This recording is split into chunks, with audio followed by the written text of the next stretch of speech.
আৰক্ষীয়ে নিজৰ তদন্ত কৰি আছে, কিন্তু খিলঞ্জীয়া মানুহক গ্ৰেপ্তাৰৰ ক্ষেত্ৰত আমাৰ আপত্তি আছে আৰু আমি আশা ৰাখিছোঁ তনুচাৰীক অতি শীঘ্ৰে অসম আৰক্ষীয়ে গ্ৰেপ্তাৰ কৰিব আৰু খিলঞ্জীয়া মানুহৰ পক্ষত ৰায়টো দিব বুলি আমি আশা ৰাখিছোঁ। আজি শংকৰৰ বেল পিটিশ্যনো আছে, আমি আশা ৰাখিছোঁ ন্যায়ালয়ে শংকৰৰ পক্ষত ৰায় দিব আৰু অনাগত দিনত এখন ঐক্যবদ্ধ সংগ্ৰামৰ বাবে অসমৰ খিলঞ্জীয়া জনগণক একত্ৰিত হ'বলৈ আহ্বান জনাইছোঁ।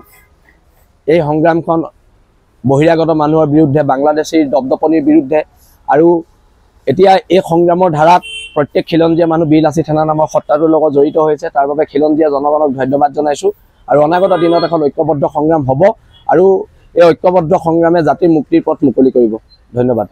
শংকৰজ্যোতি বৰুৱাৰ ক্ষেত্ৰত তেখেতৰ যি সংগঠনত আছিলে পূৰ্বতে সদৌ অসম ছাত্ৰ সন্থা, সেইটো তেওঁলোকৰ আভ্যন্তৰীণ বিষয়, কিন্তু বীৰলাচিত থানা নামৰ এই সত্তাটো প্ৰত্যেক খিলঞ্জীয়া মানুহৰ লগত আছে।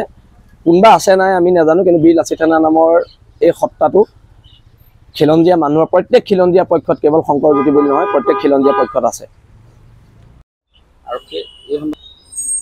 আৰক্ষীয়ে নিজৰ তদন্ত কৰি আছে, কিন্তু খিলঞ্জীয়া মানুহক গ্ৰেপ্তাৰৰ ক্ষেত্ৰত আমাৰ আপত্তি আছে আৰু আমি আশা ৰাখিছোঁ তনুচাৰীক অতি শীঘ্ৰে অসম আৰক্ষীয়ে গ্ৰেপ্তাৰ কৰিব আৰু খিলঞ্জীয়া মানুহৰ পক্ষত ৰায়টো দিব বুলি আমি আশা ৰাখিছোঁ। আজি শংকৰৰ বেল পিটিশ্যনো আছে, আমি আশা ৰাখিছোঁ ন্যায়ালয়ে শংকৰৰ পক্ষত ৰায় দিব আৰু অনাগত দিনত এখন ঐক্যবদ্ধ সংগ্ৰামৰ বাবে অসমৰ খিলঞ্জীয়া জনগণক একত্ৰিত হ'বলৈ আহ্বান জনাইছোঁ।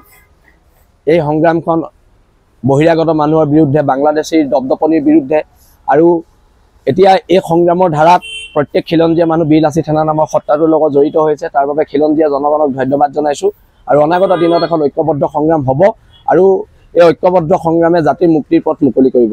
ধন্যবাদ।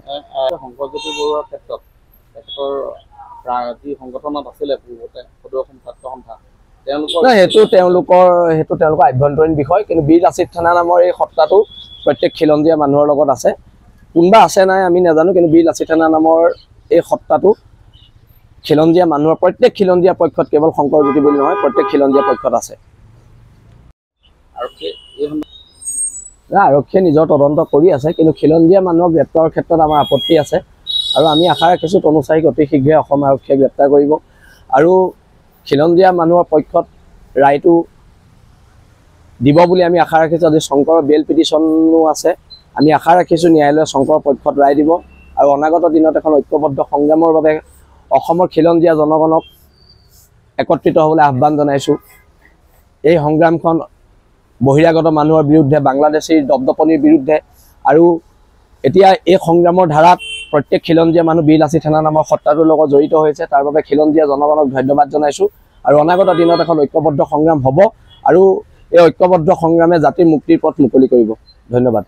শংকৰজ্যোতি বৰুৱাৰ ক্ষেত্ৰত তেখেতৰ যি সংগঠনত আছিলে পূৰ্বতে সদৌ অসম ছাত্ৰ সন্থা, সেইটো আভ্যন্তৰীণ বিষয়, কিন্তু বীৰলাচিত থানা নামৰ এই সত্তাটো প্ৰত্যেক খিলঞ্জীয়া মানুহৰ লগত আছে।